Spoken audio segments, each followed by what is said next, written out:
Ìwé ìyìnrere ti Jòhánù orí 12 bẹ̀rẹ̀ láti ẹsẹ̀ kìíní títí fún ìkọkànlá.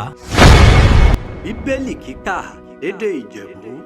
pẹ̀lú Olúṣẹ́gun Ládégbùwà. Júdánẹ̀ náà dérí àjọ oore kọjá kú ọjọ́ mẹ́fà kí Jésù ìwá sí Bẹ́tánì nóòró obìnrin Lásárù ní ọ́nẹ́rẹ́ pápó dànjọ́ kìnnànà bí Jésù dẹrùn palẹ̀ ònókù. Níbẹ̀ rántí ṣe àṣẹ alẹ́ bí Jésù Máta ìyẹn ṣùrànṣẹ́ wọn ṣùgbọ́n Lásárù jẹ́ ọ̀kan nínú wọn rè kalẹ̀ níbi tábìlì pẹ̀lú Jésù. Náà dénẹ́rì Maria mú òróró ìkunra ọ̀n pé orúkọ rẹ̀ ní Nádì oṣù wọn ìta ọ̀kan aláìlábùlà rówó rẹ̀ ṣuyebíye kó ifi kú Jésù nẹ́sẹ̀ kó ìtumá fún irun orúkọ rẹ̀ ìfún máa ń nù kí òórùn òróró yìí fún yẹn ìgbálẹ̀ kan náà dénẹ́rì ọkàn nínú àwọn ọmọ ẹ̀yìn Jésù lórúkọ rẹ̀ ń jẹ́ Júdásì Ìsíkáríọ́tù ọmọ Símónì ọ̀nìrè máa ṣàfún wọn Jésù ìyẹn ìwé ọ̀fọ̀ ìṣe ká ta òróró kunra ẹ̀ ní 300 owó idẹ ká lè fún owó náà ran wọn tálákà àmọ̀ṣá Júdásì Ìsíkáríọ́tù òun gbin rán sọ́jà lẹ́nẹ̀rún ẹ̀ èyí sì tún da ọ̀fọ̀ ó na ní ọ̀wọ́n tálákà ṣùgbọ́n tún da ọ̀fọ̀ ó já láfọ̀ ọ̀ra òun kẹ̀dẹ̀ rí akápò lè tún ṣàfọ̀ ọ̀ra ọ̀wọ́n rún ra fún pamọ́ sínú òṣùwọ̀n náà dénẹ́rì Jésù fèsì wọn ọ̀fọ̀ ẹ̀yìn ọmọbìnrin inú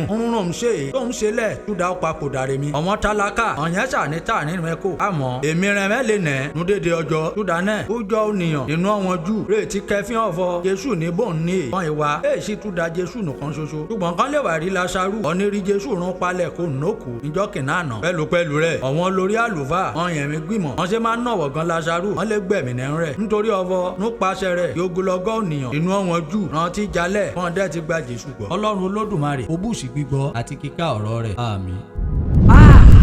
Bíbélì dùn ká lédè Ìjẹ̀bú pẹ̀lú Olúṣẹ́gun Ládégbùwà.